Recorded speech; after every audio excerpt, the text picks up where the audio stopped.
Fala galera do nono ano, beleza? Eu sei, eu estou com um fone gigante na cabeça, eu tenho total noção disso, tá?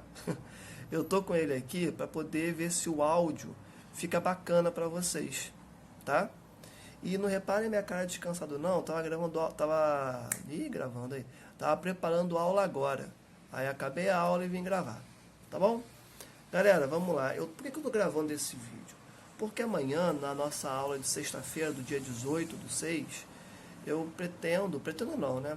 Eu vou passar para vocês a conclusão do nosso conteúdo China, tá? E tem algumas coisinhas para a gente conversar. E eu não sei se vai dar tempo de corrigir a nossa segunda folhinha de exercícios. E como eu sei que tem gente que gosta de estudar durante o final de semana, afinal de contas, nossa prova é na quarta que vem, né? Eu acho justo gravar esse vídeo para que todo mundo consiga ter bastante acesso às informações necessárias para tirarem um notão na prova de quarta. Tá bem? Então vamos lá. Vou corrigir essa segunda folhinha de exercícios, tá? Quem está em casa já tem esse exercício, mas quem está em sala vai receber hoje, vai receber no caso, na aula de amanhã, né, na nossa aula, durante, né, a nossa aula, essa folhinha. Tá? É a folhinha do dia 18/6. Foi confuso? Acho que não, né? De boa. Vamos lá, galera. Questão de número 1. Grandes civilizações na Ásia se desenvolveram em áreas de planície? Justifique.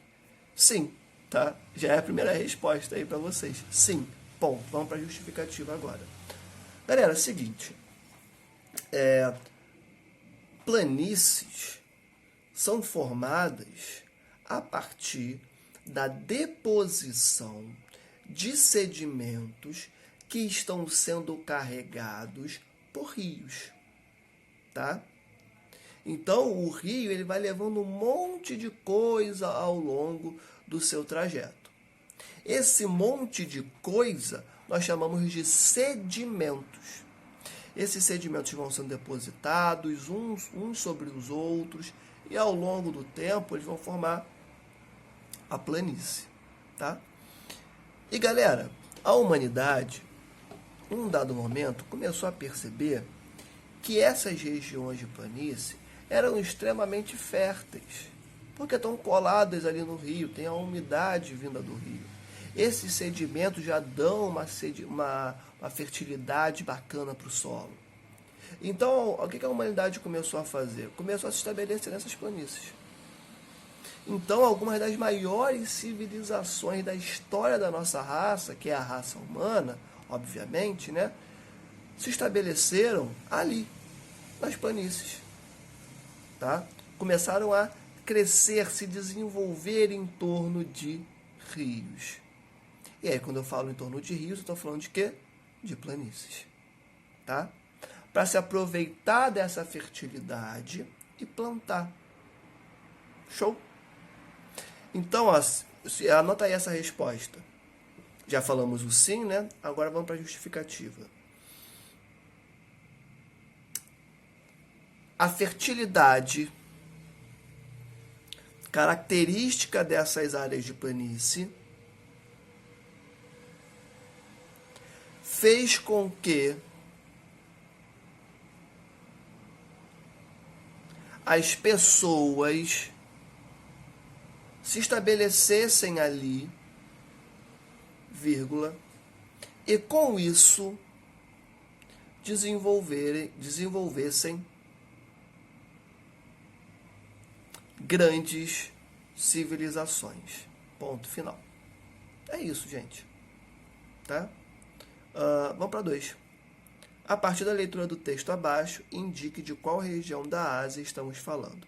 Temperaturas muito baixas em virtude da entrada de massas de ar polares aliadas à altitude característica dessa porção da Ásia. As vegetações tradicionais são tundra e taiga. Galera, Ásia setentrional. Tá? De qual região da Ásia nós estamos falando? Ásia setentrional, também conhecida como Ásia do Norte, a porção norte do continente asiático. Galera, olha aqui, ó, frio pra caramba. As vegetações são tundra e taiga. Galera, Essas vegetações são características da Ásia setentrional. É aquela parte da Ásia que é mais fria. Vamos recapitular. A Ásia é um continente gigantesco. Por ser gigantesco, ela pega várias latitudes. E quanto mais alta a latitude, mais frio. Se eu estou falando que a Ásia que está lá no norte, vai ser frio pra caramba. Inclusive, ela recebe massas de ar vindas do Ártico. Tá bom? Então é muito frio. É muito, muito, muito, muito frio. Então as vegetações características dessa região são tundra e taiga. Lembrando, tundra é aquela vegetação que fica parcialmente congelada. Parte do ano está congelada, na outra parte está descongelada. Taiga, também conhecida como tundra. Tá? Tundra não, desculpa, estou cansado. Taiga, também conhecida como floresta de coníferas. É a árvore de Natal, tá? É o cone. Onde é que você encontra a árvore de Natal? O conezinho, as coníferas. É no norte da Ásia, tá bom? Só lá, professor? Não, existem outras regiões do mundo que tem esse tipo de vegetação também, tá? Mas focando em Ásia, é essa porção, é a Ásia do Norte, é a Ásia setentrional. Tá bem, gente? Tranquilão, né? Fica uma dica, inclusive, para a V3 de vocês. Estudem muito bem essas regiões da Ásia. Tá no caderno de vocês, tá?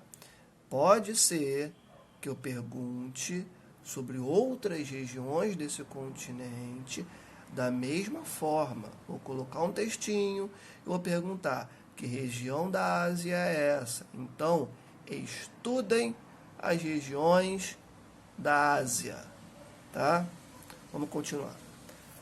3. Comente sobre a importância da Ásia para a humanidade. Galera, a Ásia é o continente onde grandes civilizações surgiram, civilizações essas que influenciaram na cultura da humanidade de maneira geral. Tá? O próprio alfabeto europeu bebe do alfabeto que existia em alguns países asiáticos, o algarismo desse alfabeto europeu. Muita influência da África também, tá? Mas falando da Ásia, uma influência cultural absurda, influência na cultura da Europa, mas não só da Europa, de vários outros países também, tá bom? Na Ásia também nós tivemos a criação da pólvora, a criação da bússola, essas duas na China, tá bom? Então a Ásia, além de ter tido grandes civilizações para a história da humanidade, também teve grandes invenções, tá? E teve grandes civilizações que impactaram culturalmente a raça humana e que têm influência até hoje, tá bom? Então vocês poderiam escrever assim: na Ásia tivemos a formação de grandes civilizações que impactaram, vírgula, e impactam, vírgula de novo, a humanidade. Impactaram culturalmente a humanidade. Vírgula. Além disso, muitas invenções também foram desenvolvidas neste continente, vírgula, como a bússola e a pólvora. Ponto final. Poderiam falar mais coisas, mas para agora eu acho que está bom essa resposta, tá? Questão de número 4. O que é socialismo de mercado? Galera, socialismo de mercado é daquilo que a gente já conversou quando nós conversamos. Nossa, ficou repetitivo, né? É aquilo que a gente já conversou quando tocamos na economia chinesa. Seguinte, a China, ela tem um regime político socialista, tá? Tem uma presença muito grande do Estado ali, um controle muito grande, tá? Tem ali uma divisão tanto da terra quanto do lucro advindo das empresas, das relações comerciais. Porém, nas zonas litorâneas da China, nós temos as famosas ZEEs. O que são ZEEs? Zonas Econômicas Especiais. São aquelas pequenas porções do território chinês em que o governo permitiu que existisse a entrada de capital externo. Então a China, na sua na sua quase totalidade, ela é socialista. Porém, apenas nas suas regiões litorâneas nós temos a presença do capitalismo ali, pensando na entrada de empresas. A Nike tem empresas lá, fábricas no caso, né? A Apple contrata o serviço de empresas que também estão nessa região, a Foxconn é a montadora, é a fábrica, é a empresa que faz tanto os celulares da Samsung como também os celulares da Apple, tá? Nós temos várias empresas que se estabelecem aí nessas regiões de capital aberto, né? As ZEEs. Para não dizer, 90% de todas as empresas do mundo têm serviços lá, tá? Porque a China é a fábrica do mundo. Então, quando nós falamos essa frase aqui, ó, que eu acabei de dizer, a China é a fábrica do mundo, essas fábricas estão aonde? Preferencialmente nas regiões litorâneas, nas zonas econômicas especiais. Tá bem? E aí essa junção de socialismo com capitalismo cria o socialismo de mercado. Então, o que vocês poderiam colocar aí como resposta? Socialismo de mercado é o sistema político-econômico presente na China, vírgula, em que a presença, A com H, tá? A presença do sistema socialista aliado ao capitalista, vírgula, este último localizado nas ZEEs. Ponto final. Se eu tiver falado muito rápido, vocês pausem o vídeo, diminuam a velocidade, tá? Beleza? Vamos para o número 5. O que são as ZEEs? Galera, ZEEs são zonas econômicas especiais, tá? São as regiões na China em que nós temos a entrada de capital externo, em que nós temos a presença de fábricas de empresas transnacionais. É onde está presente o capitalismo na China, tá bom? Então, ó, se eu pudesse dar uma resposta, eu editaria isso aqui.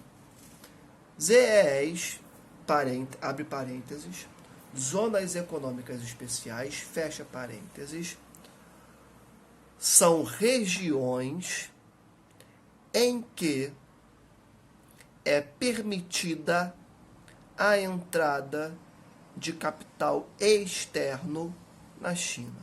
Ponto final. Perfeita essa resposta para mim, tá? Galera, terminamos de corrigir essa segunda folhinha, beleza? E é isso.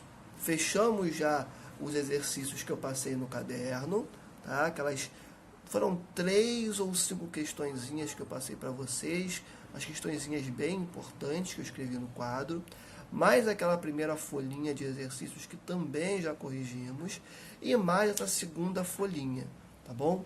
Estudando por esses exercícios, vocês vão arrebentar com certeza na V3, tá, gente? Ó, beijo no coração, a gente se vê amanhã e também na segunda-feira, completamente perdido no tempo, tá bom? Porque esse negócio de gravar antes fica um pouco perdido.